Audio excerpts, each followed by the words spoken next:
অসমৰ মুখ্যমন্ত্ৰীগৰাকীয়ে আজি কেবিনেট বৈঠকৰ পাছত এখন সংবাদমেল সম্বোধন কৰিলে। সংবাদমেলখনত তেওঁ আপত্তি তেওঁক আমি আপত্তি কৰাৰ সলনি তেওঁৰহে নানানটা আপত্তি।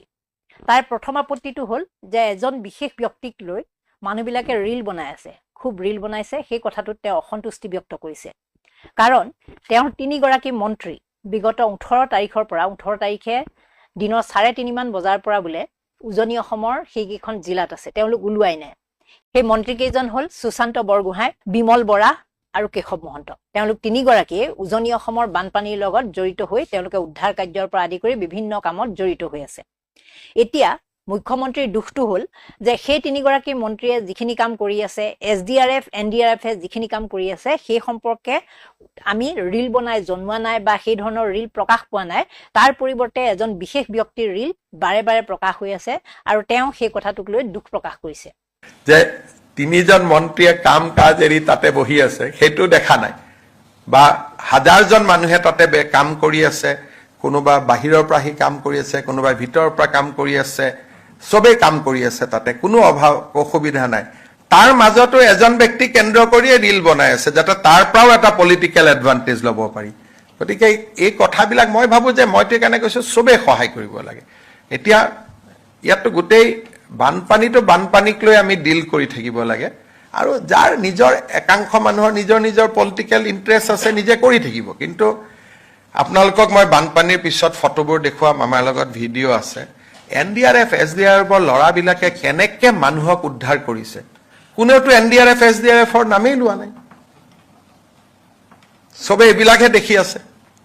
এতিয়া আটাইতকৈ ডাঙৰ কথাটো চাওক, আপোনালোকে প্ৰথমতে এই তিনিগৰাকী মন্ত্ৰী এই তিনিটা ফুটেজ চাই লওক।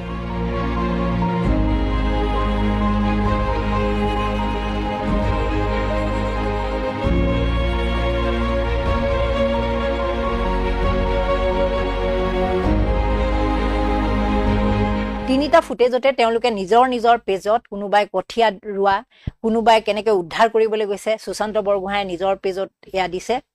ঠিক তেনেধৰণে কেশৱ মহন্তই দিছে, বিমল বৰায়ো দিছে। সেইখিনি আমি দেখি আছো। বিমল বৰা বহুতবোৰ ৰীল কেনেকৈ তেওঁ পানীত গৈছে, কেনেকৈ তেওঁ উদ্ধাৰ কৰিছে। এতিয়া আটাইতকৈ ডাঙৰ কথাটো চাওক, আপোনালোকে প্ৰথমতে এই তিনিগৰাকী মন্ত্ৰী এই তিনিটা ফুটেজ চাই লওক।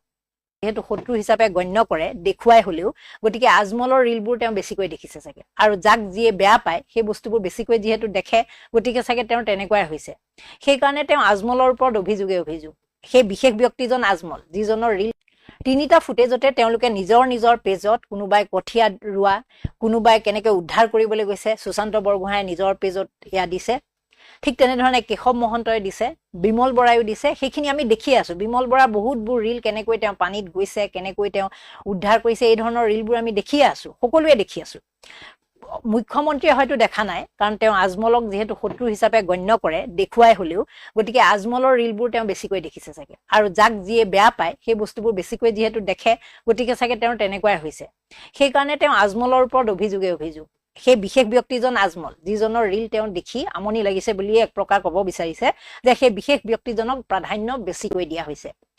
এতিয়া চাওক, এই তিনিজন মন্ত্ৰী তিনিজনৰ পেজতে আপোনালোকে দেখিলে তেওঁলোকে কেনেকৈ সাহায্যৰ লগত জড়িত হৈছে, কি কৰি আছে বিগত দিনবিলাকৰ সময়ে সময়ে আপডেট, ঘণ্টাৰ মূৰে মূৰে তেওঁলোকৰ আপডেটবোৰ আমি দেখি আছো।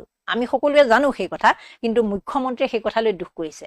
তাৰপিছত মুখ্যমন্ত্ৰীৰ দুখটো হ'ল SDRF আৰু NDRFে তাত ইমান কষ্ট কৰি বোলে ল'ৰা ছোৱালীৰ পৰা আদি কৰি সকলোকে, আবাল বৃদ্ধ বনিতা সকলোকে উদ্ধাৰ কৰিছে, কিন্তু সেইখিনি আমি কৃতজ্ঞতা প্ৰকাশ কৰা নাই।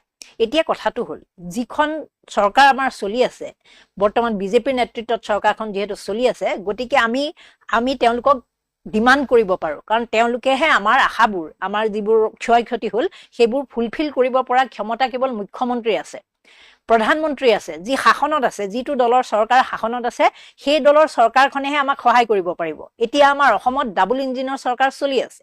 কেন্দ্ৰত নৰেন্দ্ৰ মোদীৰ নেতৃত্বত চৰকাৰ চলি আছে, অসমত মুখ্যমন্ত্ৰী হিচাপে আছে হিমন্ত বিশ্ব শৰ্মা।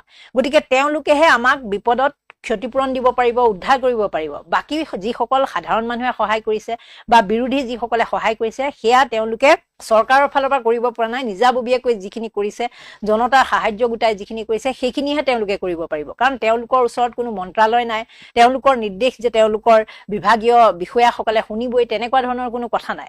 গতিকে আমি আশা কৰিম তেওঁলোকৰ পৰা। আৰু SDRF আৰু NDRF যি দুটা বিভাগৰ কথা তেওঁ কৈছে, জোৱানসকলে কষ্ট কৰা বুলি কৈছে, তাৰ কাৰণে শিৱসাগৰবাসীয়ে নহয় সমগ্ৰ অসমবাসীয়ে তেওঁলোকক ধন্যবাদ জনাইছে।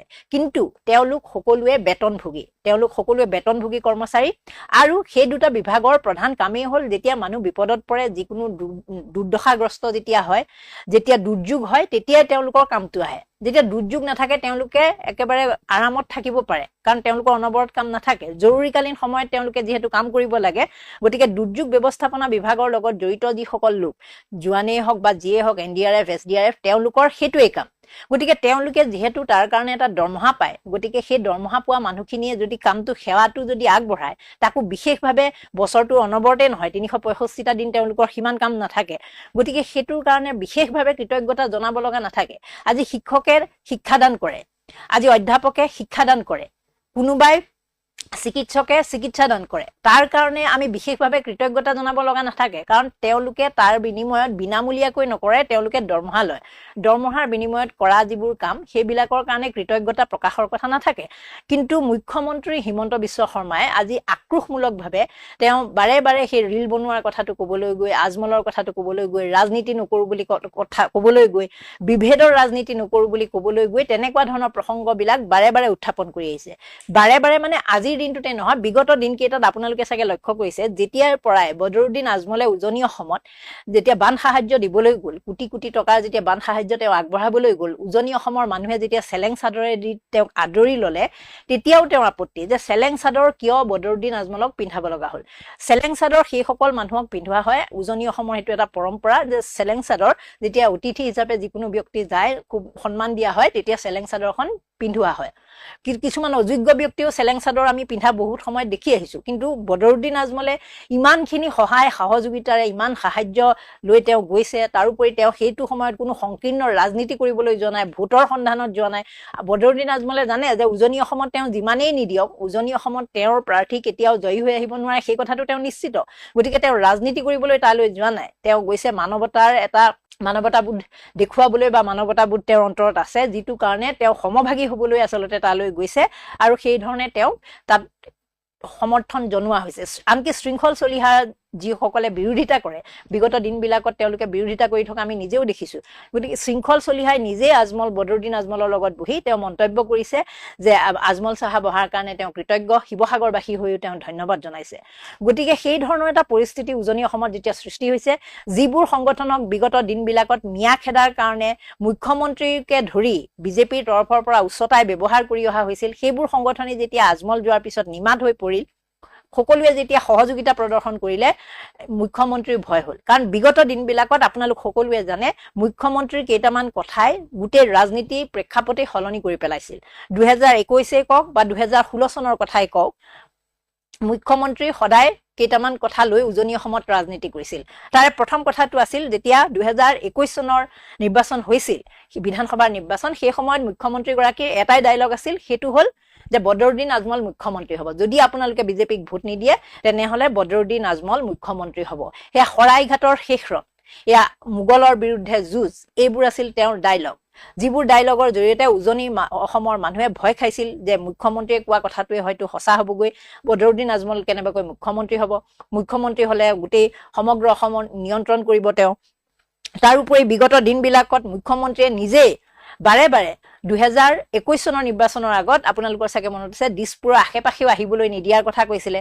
গতিকে মানুহে ভাল পাইছিলে সেইখিনি সময়ত মুখ্যমন্ত্ৰীগৰাকীক। তাৰোপৰি তেওঁ কৈছিলে যে আজমলে শৈক্ষিক জেহাদ চলাই আছে, সমগ্ৰ অসমত তেওঁ যি ছুপাৰ 40 কাম কৰি আছে, ছুপাৰ 40ৰ জৰিয়তে আমি সকলোৱে জানো মেডিকেলত চিট দিয়াৰ পৰা আদি কৰি তাৰ কাৰণে যি প্ৰিপেৰেশ্যন লাগে, ল'ৰা ছোৱালীক সেই প্ৰস্তুতি তেওঁ কৰাই দিয়ে সেই অৰ্গেনাইজেশ্যনটোৰ জৰিয়তে। গতিকে আজমল ছুপাৰ 40, তেওঁ সেইটো বিষয়ক লৈ সমালোচনা কৰিছে। তেওঁ আনকি লাগে এনেকৈ কৈছে যে মেডিকেলৰ যেতিয়া নামবোৰ ওলায়, লিষ্ট ছাত্ৰ ছাত্ৰী শিক্ষাৰ্থীৰ যেতিয়া তালিকাখন ওলায়, তেওঁৰ বোলে দুখ লাগে যেতিয়া তেওঁ দেখে যে আমাৰ মানুহৰ নামবোৰ নাই আৰু বিশেষ সম্প্ৰদায়ৰ মানুহৰ নামবোৰ, ল'ৰা ছোৱালীৰ নাম বেছিকৈ আছে, সেই কথাটোক লৈ তেওঁ দুখ অনুভৱ কৰে বুলি কৈ আহিছে বিগত দিনবিলাকত। তাৰোপৰি মিয়া খেদুৱাৰ কাৰণে নিজে উচতনি দিয়া এই সংগঠনবিলাক আপোনালোকে গমেই পায় যে বিজেপিৰ দ্বাৰা কিছুমান পৰিচালিত সংগঠনে বিভিন্ন সময়ত মিয়া খেদাৰ কাৰণে কেনেকুৱা ধৰণৰ পদক্ষেপ লৈ আহিছে বিগত দিনবিলাকত উজনিত লৈ আহিছে, আনকি নামনি নলবাৰী জিলাৰ দৰে নলবাৰী জিলাতো তেনেকুৱা ধৰণৰ পদক্ষেপ লৈ আহিছে। আমি সকলোৱে সেইবোৰ দেখিছোঁ। আনকি তেওঁ এনেকৈও কোৱা শুনিছোঁ যে গুৱাহাটীৰ তেওঁ ফুটপাথবোৰ একেবাৰে মুকলি কৰি দিব, গুৱাহাটীৰ ৰাস্তা ঘাটবোৰ মুকলাই দিব, তাত উজনি অসমৰ ডেকাই যদি আহি ইয়াত ব্যৱসায় কৰে তেওঁ সেই ব্যৱসায় কৰিবলৈ সুবিধা কৰি দিব। কেৱল এই বিশেষ মানুহবিলাকে, বিশেষ সম্প্ৰদায়ৰ মানুহবিলাকে ব্যৱসায় কৰিব নালাগে। ওলা উবেৰৰ পৰা আদি কৰি জমেট' ডেলিভাৰী বয়লৈকে তেওঁ সমালোচনা কৰে, কাৰণ বিশেষ সম্প্ৰদায়ৰ মানুহবিলাক সেই ব্যৱসায়ৰ লগত জড়িত। খাৰুপেটীয়াৰ পাচলি তেওঁ নাখাবলৈ কয়, যে খাৰুপেটীয়াৰ পাচলি খুৱাই তেওঁলোকে মানুহবিলাকক বিপদত পেলাব খুজিছে, ডাঙৰ ডাঙৰ বেমাৰ হ'ব, এনেকুৱা ধৰণৰ মন্তব্য কৰি আহিছে বিগত দিনবিলাকত। আপোনালোকে জানে যে নগাঁৱৰ পৰা মাছ পঠিওৱা বন্ধ কৰি দিয়া হৈছিল। উজনি অসমৰ বহুত দল সংগঠনে নগাঁৱৰ পৰা মাছ যাবলৈ দিয়া নাছিল, যে উজনি অসমলৈ তহঁতে মাছ পঠাব নালাগে, মাছৰ ট্ৰাক খেদি দিয়া হৈছিল। গৰুৰ যিসকলে ব্যৱসায় বাণিজ্য কৰে সেইসকলক খেদি দিয়া হৈছিল। এনেকুৱা বিভিন্ন ধৰণৰ পদক্ষেপ উজনি অসমত বিভিন্ন দল সংগঠনে লৈছিল কেৱল মুখ্যমন্ত্ৰীৰ উচতনিত। যদি মুখ্যমন্ত্ৰীগৰাকীয়ে আজি বিচৰাৰ ধৰণে, যেনেকৈ তেওঁ আজি ক'লে যে বিভেদৰ ৰাজনীতি কৰিব নালাগে আমি বিপদৰ সময়ত, যদি বিপদৰ সময়ত বিভেদৰ ৰাজনীতি কৰিব নালাগে তেনেহ'লে সম্পদৰ দিনতো বিভেদৰ ৰাজনীতি কৰিব নালাগে। কিন্তু যেতিয়া সম্পদৰ দিন থাকে তেতিয়া মুখ্যমন্ত্ৰীৰ মুখত কেৱল বিভেদৰ ৰাজনীতি, আৰু বিভেদৰ ৰাজনীতি কৰিয়ে পুনৰবাৰ তৃতীয়বাৰৰ কাৰণে মুখ্যমন্ত্ৰী হল হিমন্ত বিশ্ব শৰ্মা। কেৱল মানুহক ভয় খুৱালে, কেৱল মিয়া মিয়া কৰি মিয়া খেদাৰ যি এটা পৰিৱেশ সৃষ্টি কৰি দিলে, এই ধৰণৰ পৰিৱেশ, গো মাংস, মিয়া, সাম্প্ৰদায়িক কথা বতৰা, এইবিলাকৰ জৰিয়তে তেওঁলোকে আচলতে ক্ষমতা দখল কৰিবলৈ সক্ষম হ'ল। আৰু এই ধৰণৰ ৰাজনীতি কৰি থকাৰ কাৰণে যেতিয়া বদৰুদ্দিন আজমলে উজনি অসমত যেতিয়া মানুহবিলাকৰ অৱস্থা নোহোৱা হৈ গ'ল, সহায় কৰিবলৈ চৰকাৰৰ ফালৰ পৰা, চৰকাৰৰ তৰফৰ পৰা কোনো ধৰণৰ পদক্ষেপ বিশেষভাৱে লোৱা দেখা নগ'ল, সেই সময়ত বদৰুদ্দিন আজমলে যেতিয়া গৈ উপস্থিত হ'ল সকলোৱে আদৰি ল'লে। কাৰণ ইমান দিন খলনায়ক হিচাপে মুখ্যমন্ত্ৰীয়ে যিজন ব্যক্তিক প্ৰতিষ্ঠা কৰি আহিছিল বিগত দিনবিলাকত, বদৰুদ্দিন আজমল বিন্নাকান্দি সমষ্টিৰ বিধায়ক, গতিকে তেওঁৰ কোনো প্ৰয়োজন নাছিল উজনি অসমত গৈ তেওঁ সেই সহায় সহযোগিতা কৰিবলৈ। কাৰণ 126 গৰাকী বিধায়কৰ বাকী যিসকল সেইফালৰ উজনি অসমৰ সেইকেইখন জিলাৰ বিধায়ক, তাৰ বাহিৰে বাকী সকলো বিধায়ক আপোনালোকে মনত পেলাওক, শিলচৰৰ ফালৰ বিধায়ক আছে বা নামনি অসমৰ বহুখিনি বিধায়ক আছে, তেওঁলোক তালৈ তেনেকৈ লৰ মাৰি যোৱা নাই, যিটো আজমলৰ ক্ষেত্ৰত প্ৰযোজ্য হৈছে। কিন্তু বদৰুদ্দিন আজমলে বিন্নাকান্দি সমষ্টি এৰি তেওঁ কিন্তু তালৈ কোটি কোটি টকা লৈ গৈছে। আনকি অৰ্জুন ভোগেশ্বৰ বৰুৱা যিগৰাকী ব্যক্তিৰ নামত অসমৰ মুখ্যমন্ত্ৰীয়ে এটা ষ্টেডিয়াম, সেই ষ্টেডিয়ামটোৰ নামেই ভোগেশ্বৰ বৰুৱা, অৰ্জুন ভোগেশ্বৰ বৰুৱা কৰি দিছে, কিন্তু তেওঁৰ যিটো মাহেকীয়া পেঞ্চন সেই পেঞ্চনটো বন্ধ কৰি দিছে, যিটো কাৰণে বদৰুদ্দিন আজমলক দেখি তেওঁ চকু পানী টুকিছে। আৰু বদৰুদ্দিন আজমলে গৈ তাত তেওঁক 1 লাখ টকা দি মাহে তেওঁক এটা সাহায্য দিয়াৰ কথা কৈছে, যে প্ৰতি মাহে তেওঁ এটা সাহায্য আগবঢ়াব। গতিকে ইয়াৰ পৰা যি উজনি অসমৰ যি এটা প্ৰতিচ্ছবি, উজনি অসমৰ জনসাধাৰণে বদৰুদ্দিন আজমলক মুখ্যমন্ত্ৰীৰ কথা মতে যেনেকুৱা ধৰণৰ এজন ব্যক্তি বুলি ভাবি আছিল, খলনায়ক হিচাপে যিহেতু ভাবি আছিল, কাৰণ মিয়াক লৈ ৰাজনীতি কৰে, মিয়া মিয়া কেৱল মিয়া, এই ধৰণৰ কথা বতৰা, মিয়াক তেওঁ সোমাবলৈ নিদিয়ে, নিজে মুখ্যমন্ত্ৰীগৰাকীয়ে সোমাবলৈ নিদিয়ে দিছপুৰত, এনেকুৱা ধৰণৰ যি ধাৰণা দি আছিল, উজনি অসমৰ যিসকল মানুহে বদৰুদ্দিন আজমলক নিজে ব্যক্তিগতভাৱে লগ পাইছে সেইসকলৰ কথা বেলেগ। কিন্তু সাধাৰণ যিসকল গঞা লোক, যিসকলে গাঁৱৰ যিসকল লোক, তেওঁলোকে বদৰুদ্দিন আজমল সম্পৰ্কত তেওঁলোকৰ সিমান ধাৰণা নাছিল। জানিছিল যে খুব ধনী মানুহ, আগৰৰ ব্যৱসায় কৰে, বাহিৰত ব্যৱসায় কৰে, আৰু এগৰাকী সুবিধাবাদী ব্যক্তি, এই কথাটোৱে তেওঁলোকৰ ধাৰণা আছিল। কিন্তু যেতিয়াই মুখ্যমন্ত্ৰী হিমন্ত বিশ্ব শৰ্মাই এই দি অহা ধাৰণাটোৰ সলনি এগৰাকী ইমান বদান্যতা থকা, ইমান উদাৰ মনৰ ব্যক্তিক তেওঁলোকে লগ পালে, তেতিয়া তেওঁলোকে ৰিল বনাবলৈ বাধ্য হ'ল। তেওঁলোকে ৰিল বনাই কোৱা আৰম্ভ কৰিলে, ছ'চিয়েল মিডিয়াত ষ্টেটাছ দিয়া আৰম্ভ কৰিলে, ছ'চিয়েল মিডিয়াত লিখা আৰম্ভ কৰিলে যে বদৰুদ্দিন আজমলে আমাক এনেধৰণে সহায় কৰি গ'ল, বদৰুদ্দিন আজমল আচলতে সঁচাকৈ ভগৱান সদৃশ ব্যক্তি, এনেকুৱা ধৰণৰ কিছুমান মন্তব্য মানুহে দিয়া আৰম্ভ কৰিলে। আৰু সেইবোৰ যেতিয়া মুখ্যমন্ত্ৰীয়ে দেখিলে, মুখ্যমন্ত্ৰীয়ে ভাবি ল'লে যে মই ইমান দিন যিটো এটা ইম্প্ৰেশ্যন ক্ৰিয়েট কৰি আছিলোঁ বদৰুদ্দিন আজমল সম্পৰ্কত, সেই ধাৰণা দেখোন এতিয়া নাইকিয়া হৈ যাব। আৰু উজনি অসমত যদি সেই ধাৰণা নাইকিয়া হৈ যায়, বিগত নিৰ্বাচনত উজনি অসমত কেৱল অখিল গগৈৰ আসনখন বাদ দি, শিৱসাগৰ সমষ্টিৰ আসনখন বাদ দি বাকী গোটেইখিনি আসন উজনি অসমৰ মানুহে দিছিল বিজেপিক মানে মুখ্যমন্ত্ৰী হিমন্ত বিশ্ব শৰ্মাক। আৰু এতিয়া যদি সেই মানুহখিনিৰ ধাৰণা সলনি হৈ যায়, যিটো সামাজিক মাধ্যমত যিটো হাৱা বৈছে, বা সাধাৰণ লোকসকলে আজমলক লগ পোৱাৰ পাছত যেনেকুৱা ধৰণৰ এটা পৰিৱেশ সৃষ্টি হৈছে, যেনেকুৱা ধৰণৰ আৱেগিক পৰিৱেশ এটাৰ সৃষ্টি হৈছে, আনকি আজমলৰ ছুপাৰ 40 আৰু ছুপাৰ 40 প্ৰতিষ্ঠানটো, শিক্ষা প্ৰতিষ্ঠানটো খুলিবৰ কাৰণে এজন মানুহে ৰাষ্ট্ৰীয় ঘাইপথৰ কাষৰ 20 বিঘা মাটি দিবলৈ তেওঁক ইচ্ছা প্ৰকাশ কৰিছে। এই ধৰণৰ কথা বতৰাবিলাকে মুখ্যমন্ত্ৰীক আচলতে ভবাই তুলিছে, কঁপাই তুলিছে। মুখ্যমন্ত্ৰীয়ে গম পাইছে যে ইমান দিন মই যিটো বিষয়ক লৈ তেওঁলোকক ভয় খুৱাই আছিলোঁ, যাক খলনায়ক বনাই আছিলোঁ, যিজন ব্যক্তিক মই ইমান দিনে তেওঁৰ নাম কৈ কৈ মই ভোট লৈ আছিলো, সাম্প্ৰদায়িক মেৰু বিভাজন কৰিছিলো, আজমলৰ নেতৃত্বত এনেকুৱা ধৰণৰ ৰাজনীতি চলি থকা বুলি কৈছিলো, সেইজন মানুহে যেতিয়া নামঘৰৰ নামত পইচা দিম বুলি ক'লে, আপোনালোকে লক্ষ্য কৰিছে চাগে বদৰুদ্দিন আজমলে মছজিদতকৈ প্ৰাধান্যতা দিছে কিন্তু নামঘৰক। তেওঁ নামঘৰক পুনৰ নিৰ্মাণ কৰাৰ কাৰণে যিমান খৰচ লাগে, যিমানবোৰ উজনি অসমৰ নামঘৰ ভাঙিছে, ক্ষতিগ্ৰস্ত হৈছে, সেইবিলাকৰ কাৰণে ধন দিম বুলি কৈছে। এইটোৱে আজমলৰ তেওঁ যিটো এটা ধাৰণা দি আছিল যে তেওঁ খুব মুছলিম কেন্দ্ৰিক মানুহ, ইছলাম ধৰ্মৰ প্ৰতি বিৰাট আকৰ্ষিত ব্যক্তি, মছজিদ এইবিলাকক লৈ, মছজিদ, মোল্লা, ইমাম এইবিলাকক লৈ তেওঁ ব্যস্ত, মাদ্ৰাছাক লৈ ব্যস্ত, সেই যে তাৰ এটা ওলোটা যেতিয়া প্ৰতিচ্ছবি যেতিয়া দেখিলে যে আজমলে আচলতে সেই কৰিবলৈ যোৱা নাই, সেয়া কৰিবলৈ যোৱা নাই, তেওঁ বৰঞ্চ ওলোটাকৈ নামঘৰবিলাকত ধন দিয়াৰ কথা ক'লে, যেতিয়া যে নামঘৰবিলাকৰ কাৰণে সাহায্য দিব, আপোনালোকে নিজে নিৰ্মাণ কৰি লওক, খৰচটো বাজেটটো তেওঁ কৈ দিলে, যিমান নামঘৰ নিৰ্মাণ কৰিলে পুনৰ নিৰ্মাণ, সেই তাৰ ধন তেওঁ দিব বুলি যেতিয়া ক'লে, মুখ্যমন্ত্ৰীৰ মগজুৱে আচলতে এক প্ৰকাৰ মানে চিন্তাৰ হেৰিটোৱে বেলেগ হৈ পৰিছে যে কি ক'ব এতিয়া কি বুলি বুজাব যে আজমল খলনায়ক নাই। ইমান দিন খলনায়ক বুলি বুজাই আছিল, উজনি অসমৰ মানুহে আজমলক খলনায়ক বুলিয়ে বুজি পাইছিল, কিন্তু সেই খলনায়কজনক এতিয়া নিজে লগ পোৱাৰ পাছত, তেওঁৰ কথা বতৰা শুনাৰ পাছত, আৰু বদৰুদ্দিন আজমলেও বিগত দিনবিলাকত উজনি অসমলৈ তেনেধৰণে যোৱাৰ বা উজনি অসমৰ মানুহক এনেধৰণে সামাজিকভাৱে ইমানখিনি মানুহক একেলগে লগ পোৱাৰ কোনো ধৰণৰ তেওঁ আচলতে পৰিৱেশে সৃষ্টি হোৱা নাছিল, যিটো কাৰণে কোনোদিনে বদৰুদ্দিন আজমলে উজনি অসমলৈ গ'লেও কাৰোবাক ব্যক্তিগতভাৱে লগ কৰাটো বেলেগ কথা, তেনেধৰণে তেওঁ গৈ কোনো সমাৱেশত ভাষণ দিব লগা হোৱা নাছিল বা সামাজিক কোনো অনুষ্ঠানৰ লগত তেওঁ জড়িত হোৱাৰ সুযোগ পোৱাও নাছিল। কাৰণ উজনি অসমত ইতিমধ্যে যিটো ঘৃণাৰ ৰাজনীতি কৰি থোৱা হৈছিল, তাৰ কাৰণে বদৰুদ্দিন আজমলেই হওক বা তেওঁৰ সেই বিশেষ সম্প্ৰদায়ৰ লোকসকলক কেনেধৰণে খেদাৰ কাৰণে মিয়া খেদা আন্দোলনৰ আৰম্ভ কৰিছিল আমি সকলোৱে দেখিছো। গতিকে সেই মিয়া খেদা আন্দোলন কৰা মানুহজনে যেতিয়া গৈ তেনেকুৱা এটা পৰিৱেশ আনি দিলে, পজিটিভ এটা যোগাত্মক, যি হিন্দু মুছলমানৰ ৰাজনীতি নহয়, বিপদৰ সময়ত আমি সকলো ঐক্যবদ্ধ হ'ব লাগে, নামঘৰ মছজিদৰ ৰাজনীতি নহয়, এই পৰিৱেশটো যেতিয়া সৃষ্টি হ'ল, আচলতে মুখ্যমন্ত্ৰীৰ চকুৰ নিদ্ৰা হৰণ হৈ গৈছে। তেওঁ ভাবিব পৰা নাই যে এতিয়া কি কৰিলে মই কেনেধৰণে ইয়াক বুজাব পাৰিম। যেতিয়া মুখ্যমন্ত্ৰীগৰাকীয়ে একেটা সময়তে আৰু এটা বিপদত পৰিছে যে আপোনালোকে জানে যে আজি 13 নম্বৰ দিন, এই যি মহাপ্লাৱন হৈ গ'ল, যি মহাসংকট উজনি অসমত হৈ গ'ল, আজি 13 নম্বৰ দিন। এই 13 নম্বৰ দিনলৈকে প্ৰধানমন্ত্ৰী নৰেন্দ্ৰ মোদী, যি এ ফৰ আছাম বুলি কয়, নৰ্থ ইষ্টক তেওঁ অষ্টলক্ষ্মী বুলি কয়, সেইজন মানুহে আজিলৈকে সামাজিক মাধ্যমত হ'লেও এটাও আপডেট অসম সম্পৰ্কত দিয়া নাই। বাৰে বাৰে মুখ্যমন্ত্ৰীগৰাকীয়ে তেওঁৰ লগত যোগাযোগ চলি থকা বুলি কৈছে, কিন্তু সেয়া মুখ্যমন্ত্ৰী পৰ্যায়ত চলিছে যদিও কোনেও সেয়া বিশ্বাসত লয় নলয় সেইটো নিজৰ কথা। ঠিক তেনেধৰণে গৃহমন্ত্ৰী অমিত শ্বাহ, যিগৰাকী ব্যক্তিক 10,000 মাটিৰ চাকিৰে আদৰি লৈছিল, সেইজন ব্যক্তিও আজিলৈকে কোনো ধৰণৰ সামাজিক মাধ্যমত আমি আপডেট দিয়া দেখা নাই, অসম সম্পৰ্কে তেওঁলোক উদ্বিগ্নতা প্ৰকাশ কৰা দেখা নাই তেওঁলোক দুজন ব্যক্তিক। কিন্তু অসমৰ যিকেইগৰাকী সাংসদ, আজিও দেখিছো যে গৃহমন্ত্ৰী অমিত শ্বাহৰ ওচৰত গৈ তেওঁলোকে জনাইছে, সিদিনা প্ৰধানমন্ত্ৰীক অসমৰ 13 গৰাকী সাংসদে গৈ পেলাই জনাইছে, এই ধৰণৰ কথাবোৰ আমি আপডেট পাইছো। তেওঁলোকে ৰেছপন্ড পোৱা বুলিও কৈছে, কিন্তু তেওঁলোকে নিজৰ ভিতৰত কি ৰেছপন্ড পাইছে, কি পাইছে, সেই বিষয়ে আমি জ্ঞাত নহয়। গতিকে মুখ্যমন্ত্ৰীগৰাকীয়ে একেটা সময়তে দেখিছে, যিজন ব্যক্তিক ইমান দিন খলনায়ক বনাই আছিল তেওঁ গৈ নায়ক হ'ল, আৰু যিজন ব্যক্তিক ইমান দিন নায়ক বনাবলৈ চেষ্টা কৰি আছিল, সেইজন এতিয়া দেখোন খলনায়ক হোৱাৰ পৰ্যায়লৈ গুচি গৈছে। কাৰণ প্ৰধানমন্ত্ৰী মোদীৰ ভ্ৰমণক লৈ সকলোৱে প্ৰশ্ন কৰিছে, বিৰোধীয়ে প্ৰশ্ন কৰিছে, সাধাৰণ মানুহে প্ৰশ্ন কৰিছে। কাৰণ গৃহমন্ত্ৰী অমিত শ্বাহে বিগত দিনবিলাকত এটা কথাই কৈ আছিল 2021 চনত যে আমাক আৰু 5 বছৰ দিয়ক, 5 বছৰৰ ভিতৰত আমি অসমৰ বানপানীৰ সমস্যাটো নোহোৱা কৰি দিম।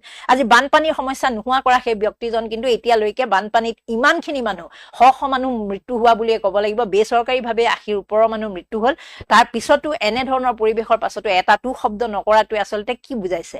ইয়াৰ পৰা এটা কথা স্পষ্ট হৈছে যে তেওঁলোকৰ নেগলিজেন্স আছে। যাক মুখ্যমন্ত্ৰীয়ে ইমান দিন নায়ক সজাই আছিল, তেওঁলোকে আচলতে প্ৰকৃতাৰ্থত অসমক ভাল পোৱা নাই। তাৰোপৰি আপোনালোকে যদি চাই, যিসকল কালি লক্ষ্মণ আচাৰ্য, যিগৰাকী ৰাজ্যপাল কালি গৈছিল, তেওঁক ৰেড কাৰ্পেটেৰে আদৰিলে অসমৰ যি দুগৰাকী মন্ত্ৰী তাত আছিল উপস্থিত, তেওঁলোকে আদৰিলে। সেই কথাটোক লৈ অসন্তুষ্টি ব্যক্ত কৰিছে। কাৰণ শিৱসাগৰত এনেকুৱা এটা ডিভাষ্টেটেড ফ্লাড, ইমান ভয়ংকৰ বানপানীয়ে ইমানবোৰ মানুহক মৃত্যুলৈ ঠেলি দিয়াৰ পাছত আচলতে ৰাজ্যপালক তেনেধৰণে আদৰা, এই ধৰণৰ কথা বতৰাবোৰ সমালোচিত হৈছে। সেই বিষয়টোৰ পৰা ৰেহাই পাবলৈ আচলতে মুখ্যমন্ত্ৰীয়ে আজি কেবিনেট বৈঠকৰ অন্তত যিখন সংবাদমেল সম্বোধন কৰিছিল, তাত এনেধৰণে মন্তব্য কৰিলে যে তেওঁ গ'লেই দিগদাৰ হয়, চিকিউৰিটি গাড়ী যাব, 20-25খন গাড়ী যাব, গতিকে প্ৰধানমন্ত্ৰীয়ে এই সময়ত আহিলে আচলতে মানুহবোৰ ব্যস্ত হৈ যাব, নিৰাপত্তাৰক্ষী ব্যস্ত হৈ যাব, এটা পৰিৱেশ ৰচনা হ'ব, কামত ব্যাহত হ'ব, সেইকাৰণে বোলে প্ৰধানমন্ত্ৰী আহিব খোজা নাই। এতিয়া মই আপোনালোকক প্ৰধানমন্ত্ৰী আহিব খোজা নোখোজা সেই হিচাপ এটা দিব খুজিছো। আপোনালোকক আপোনালোকক মই মনত পেলাই দিওঁ জম্মু আৰু কাশ্মীৰত 2014 চনত হৈছিলে দুৰ্যোগ প্ৰাকৃতিক দুৰ্যোগ 2 পৰা 7 ছেপ্টেম্বৰত সেইটো বানপানী আছিলে আৰু 3 দিন পিছত তাত প্ৰধানমন্ত্ৰী নৰেন্দ্ৰ মোদী উপস্থিত হৈছিলে কেৰালাত 2018 চনত ভয়াবহ বান হৈছিলে আগষ্ট মাহত আৰু 8 দিন পাছত প্ৰধানমন্ত্ৰী তাত উপস্থিত হৈছিলে উৰিষ্যাত সাইক্লোন ফেনী আহিছিলে ঘূৰ্ণী বতাহ ফেনী 3 মেত হৈছিলে আৰু 6 মেৰ দিনাখন তাত প্ৰধানমন্ত্ৰী উপস্থিত হৈছিলে উৰিষ্যা আৰু পশ্চিমবংগত 2021 চনত সাইক্লোন ইয়াছ আহিছিলে আৰু 26 মেত হেতু ঘটনা সংঘটিত হৈছিলে 28 মেত প্ৰধানমন্ত্ৰী গৰাকী উৰিষ্যা আৰু পশ্চিমবংগত উপস্থিত হৈছিলে গুজৰাটত 17 আৰু 18 মে 2021 চনত টৌকতে সাইক্লোন আহিছিলে আৰু হেতুৰ দুদিন পিছত প্ৰধানমন্ত্ৰী তাত উপস্থিত হৈছিলে হিমাচল প্ৰদেশত 2023 চনৰ জুলাই আগষ্ট মাহত বান হৈছিলে আৰু তেতিয়া 10 দিন পাছত প্ৰধানমন্ত্ৰী তাত উপস্থিত হৈছিলে গুজৰাটত সাইক্লোন আহিছিলে বিপৰ্যয় বুলি এটো গুজৰাটৰটো 2023 চনত 15 জুনত হৈছিলে আৰু 4 নম্বৰ দিন মানে 19 তাৰিখে তেওঁ গুজৰাটত উপস্থিত হৈছিলে মানে আজিলৈকে যিমানবোৰ প্ৰাকৃতিক দুৰ্যোগ হৈছে 2 পৰা 6 দিন ম্যাক্সিমাম 10 দিনটো কোট হৈছে যেতিয়া বানপানী অবিৰতভাৱে হৈ আছিল সেই জায়গাতে তেওঁ 10 দিন সময় লৈছিলে হেতু হিমাচল প্ৰদেশৰ ক্ষেত্ৰত বাকি সকলোৰে ক্ষেত্ৰত তেওঁ 2-4 দিন এনেকুৱা পিছতে উপস্থিত হৈছিলে গৈ নিজে কিন্তু অসমৰ বানপানী এই ভয়াবহতা যেটো কেতিয়াও হোৱা নাছিল আজিলৈকে 2 শতিকাত কেতিয়াও নোহোৱা এই ঘটনাটো ঘটাৰ পাছত এই মহাপ্লাৱনৰ পাছত প্ৰধানমন্ত্ৰী নৰেন্দ্ৰ মোদীয়ে আজিলৈকে নিজে উপস্থিত হোৱাটো বাদ দিয়ক 13টা দিন পাৰ হৈ গল আজিলৈকে সামাজিক মাধ্যমতো তেওঁ দুখ প্ৰকাশ কৰা নাই কালি তেওঁ দিনটো কালিও তেওঁ এটা ফেসবুক লাইভ আহিছে ইয়াৰ আগতে তেওঁ যোৱা সপ্তাহত আপোনালোকে গমেই পায় ধৰ্মেন্দ্ৰ প্ৰধানৰ পদত্যাগৰ আগত তেতিয়াও তেওঁ ফেসবুক লাইভ দুবাৰকৈ একেলগে আহিছে দুটা দিনতে আহিছে বা এতিয়াও তেওঁ আহাৰ কোনো স্কোপ আছিল তেওঁ আহিব পাৰিলেহেঁতেন দুখ প্ৰকাশ কৰিব পাৰিলেহেঁতেন কিন্তু কোনো ধৰণৰ তেনেকুৱা সহমৰ্মিতা প্ৰদৰ্শন কৰিবলৈ তেওঁ অহা নাই কিন্তু তেওঁ সেই বিষয়টো একেবাৰে ইগনোৰ কৰা নিচিনা কৈ আছে বাৰে বাৰে মুখ্যমন্ত্ৰীহে কৈ আছে যে তেওঁৰ লগত যোগাযোগ কৰি আছে তেওঁ সাহস দিছে কাৰণেহে তেওঁ আজি এইবোৰ ঘোষণা কৰিব পাৰিছে কিন্তু এতিয়াও চৰকাৰৰ ফালৰ পৰা কেন্দ্ৰীয় চৰকাৰৰ ফালৰ পৰা কোনো বাজেট বানপানীৰ কাৰণে নতুনকৈ কোনো পুঁজি নিৰ্ধাৰণ কৰা হোৱা নাই নতুনকৈ এতিয়াও কোৱা হোৱা নাই যে কিমান টকা অসমৰ বানপানী যিসকল আক্ৰান্ত লোক যিসকলৰ ঘৰ দুৱাৰ শেষ হৈ গ'ল গোটেই এটা সভ্যতা শেষ হৈ গ'ল এই লোকসকলক উদ্ধাৰৰ কাৰণে পুনৰ সংস্থাপনৰ কাৰণে কি কৰিব কি নকৰিব এই ধৰণৰ কোনো প্ৰতিশ্ৰুতি মুখ্যমন্ত্ৰী পৰ্যায়ত দিব পৰা নাই মুখ্যমন্ত্ৰীয়ে কেৱল আপোনালোকে গম পায় যে অৰুণোদয় হিতাধিকাৰীৰ ধনটো কালিলৈ এই 4খন জিলাৰ কাৰণে 2500 টকা দিয়াৰ কথা কৈছে 15000 টকা এককালীন সাহায্য দিয়াৰ কথা কৈছে তেওঁ কৈছে যে মানুহবোৰ সোমাই লওক তাৰ কাৰণে সাবচিকুন কৰাৰ কাৰণে 15000 টকা এককালীন সাহায্যৰ কথা কৈছে আৰু যিসকল লোকে মৃত্যু খাবতি ললে এনডিআৰএফ আৰু এছডিআৰএফৰ তৰফৰ পৰা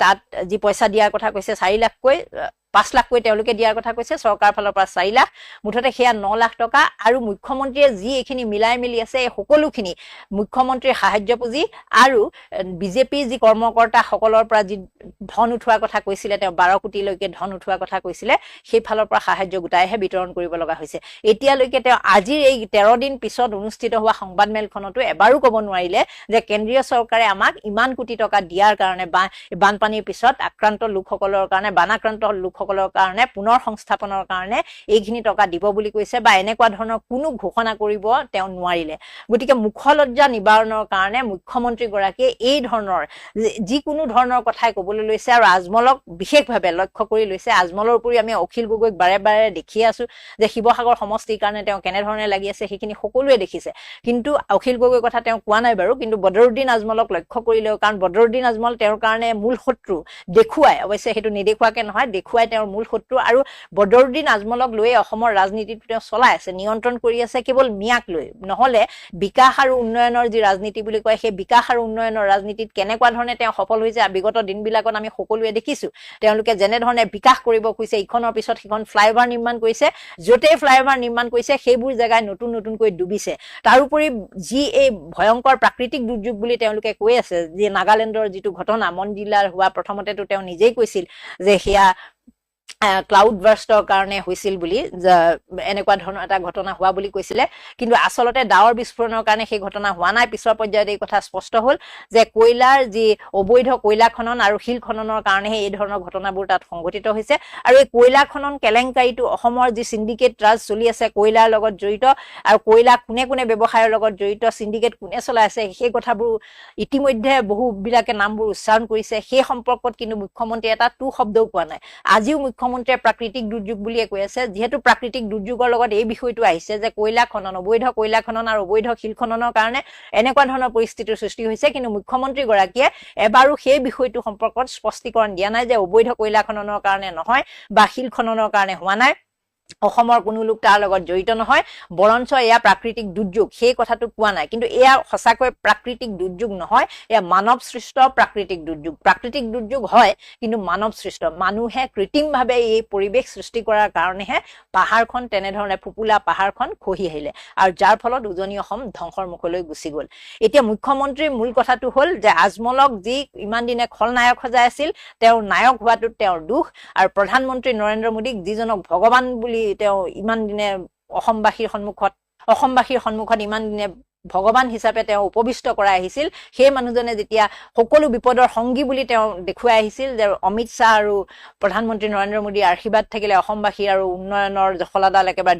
দুপে আগুৱাই গৈ থাকিব সেই দুজন মানুহৰ নিমাত যি ভূমিকা লৈছে যি নিমাতি কইনাৰ ভাও লৈছে সেইটোৱে আচলতে মুখ্যমন্ত্ৰীক একেবাৰে অস্বস্তিত পেলাইছে যিটো কাৰণে তেওঁ আচলতে উধাই মুধাই বদৰুদ্দিন আজমলৰ কথা আজি সংবাদমেলখনত ক'বলৈ লাগিলে আপোনালোকে এই বিষয়ে মন্তব্য দিব